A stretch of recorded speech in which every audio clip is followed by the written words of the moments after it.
जय श्री राधा माधव। राम नाम का मूल्य। एक नगर के बाहर एक महात्मा रहा करते थे।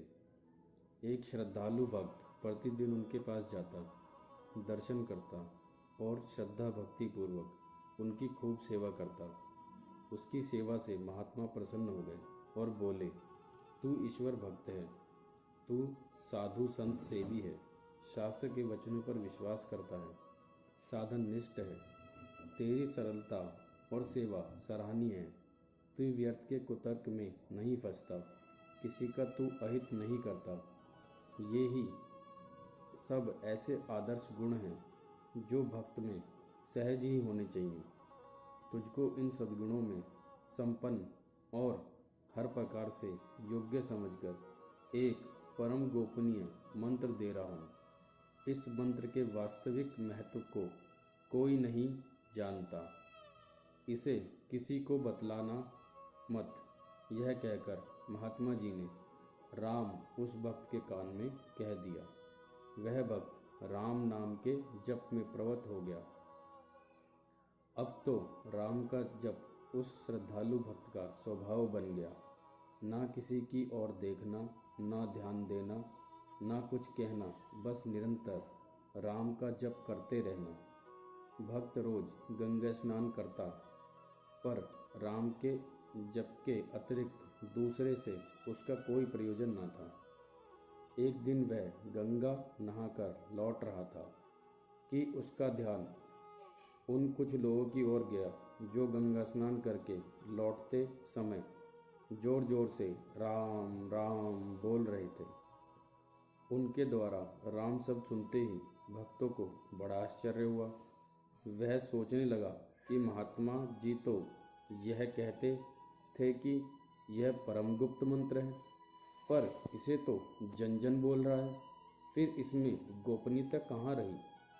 मुझसे तो कहा कि किसी से बतलाना नहीं, और यहाँ तो हर एक के मुख पर राम है। अब वह भक्त घर न जाकर सीधा महात्मा जी की कुटिया पर पहुंचा और अपने मन का सारा संदेह महात्मा जी के सामने निवेदन करके बैठ गया। महात्मा जी उसकी मनोदशा से अवगत हो गए। उन्होंने कहा, अच्छी बात है, मैं तुम्हें संदेह को मिटा दूंगा। तुम चिंता मत करो, पहले मेरा एक बहुत जरूरी काम कर दो। यह कहकर महात्मा जी ने अपनी झोली से एक चमकता कांच सा निकालकर उस भक्त को दिया और कहा, वत्स, इसको लेकर तुम बाजार में जाओ और इसका मूल्य अकवा लाओ। देखो, इसको किसी भी मूल्य पर बेचना नहीं है, केवल यही पता लगाना है कि इसका असली मूल्य क्या है। सरल चित्र और श्रद्धालु भक्त ने महात्मा जी की बात मान ली, अपने संदेह को एक बार वहीं छोड़ दिया और महात्मा जी के आज्ञानुसार उस कांच का मूल्य अकवाने के लिए वह बाजार में गया। बाजार में प्रवेश करते ही उसे एक साग बेचने वाली मिली। भक्त ने उस साग वाली को दिखाकर उसका मूल्य पूछा। साग वाली ने विचार किया कि यह कांच बड़ा ही चमक रहा है, बच्चों के खेलने के लिए बढ़िया चीज है। यूँ सोचकर उसने भक्त से कहा, यह मुझे दे दो और बदले में 2 किलो आलू ले जाओ। भक्त ने वह कांच वापस ले लिया और आगे बढ़ा। सामने सुनार की दुकान आई। सुनार को दिखाकर भक्त ने कांच का मूल्य पूछा। सुनार ने देखकर सोचा कि यह देखने में नकली हीरा सा लगता है, अतः इसका मूल्य 100 रुपये देकर भी ले लेने में कोई हानि नहीं होगी। सुनार ने उस कांच का दाम 100 रुपये बता दिया। सुनार से कांच लेकर भक्त आगे बढ़ा, एक महाजन की दुकान पर गया और उसे कांच को दिखाया। महाजन ने देखा और सोचा, है तो यह नकली हीरा, पर इतना बढ़िया है कि इसे नकली कहेगा कौन। फिर हमारे घर की बहू बेटियों को पहना देखकर तो सभी इसको असली कहेंगे। यूँ विचार कर महाजन ने 1,000 रुपये मूल्य देने को कहा। भक्त और आगे बढ़ा। अब भक्त के मन में उत्साह आ गया। दाम की जांच जो जो करता जा रहा था, त्यों ही त्यों कांच की श्रेष्ठता और उच्चता प्रकट और सिद्ध होती जा रही थी। फिर भक्त एक जौहरी की दुकान पर गया। जौहरी ने देखा और मन ही मन कहा, यह लगता तो हीरा है, पर इतना बड़ा और बढ़िया हीरा तो कभी देखा नहीं। शायद हीरा ना हो, पर यदि कहीं हीरा हुआ तो इसका मूल्य अत्यधिक होगा। तब 1,00,000 रुपये में इसे खरीद लेना बुरा ना होगा। यह सोचकर पूरे 1,00,000 रुपये में हीरा लेना चाहा। भक्त ने हीरा वापस ले लिया। भक्त का विश्वास बढ़ गया। तदंतर वह नगर के सबसे बड़ी जौहरी के यहाँ गया और उसे हीरा दिखाया। जौहरी ने देखा, बारीकी से परखा और कहा, भाई, इतना बड़ा हीरा तुम्हें कहाँ से मिला? यह तो अमूल्य है।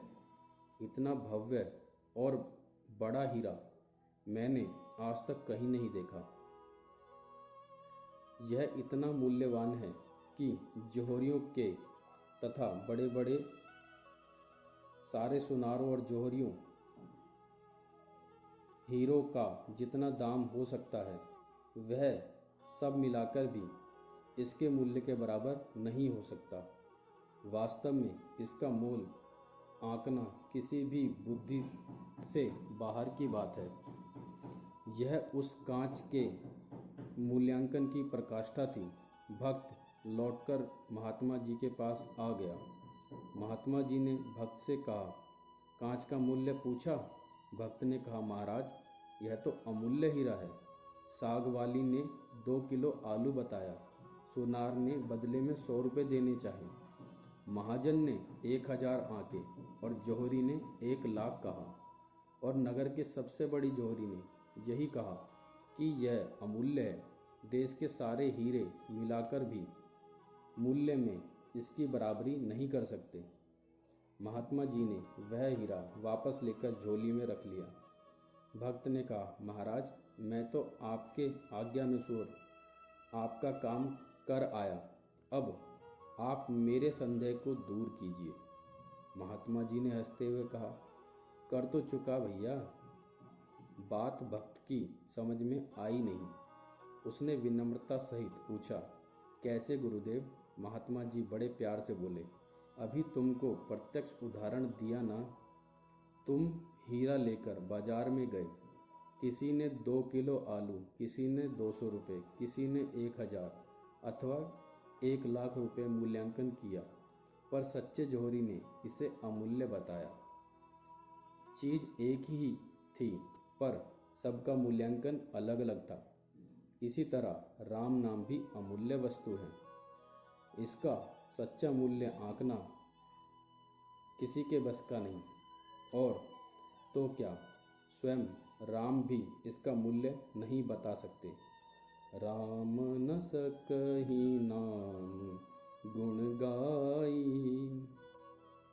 इस रहस्य को वही जानता है जिस पर भगवान की कृपा होती है। राम नाम लेने वाले बहुत लोग हैं, पर कीमत जानने वाले बिरले ही होते हैं। भक्त का सारा संदेह दूर हो गया। अत्यधिक श्रद्धा भाव से उसने महात्मा जी के चरणों में प्रणाम किया और वह अधिक नाम निष्ठा के साथ घर को लौट गया। जय श्री राधा माधव।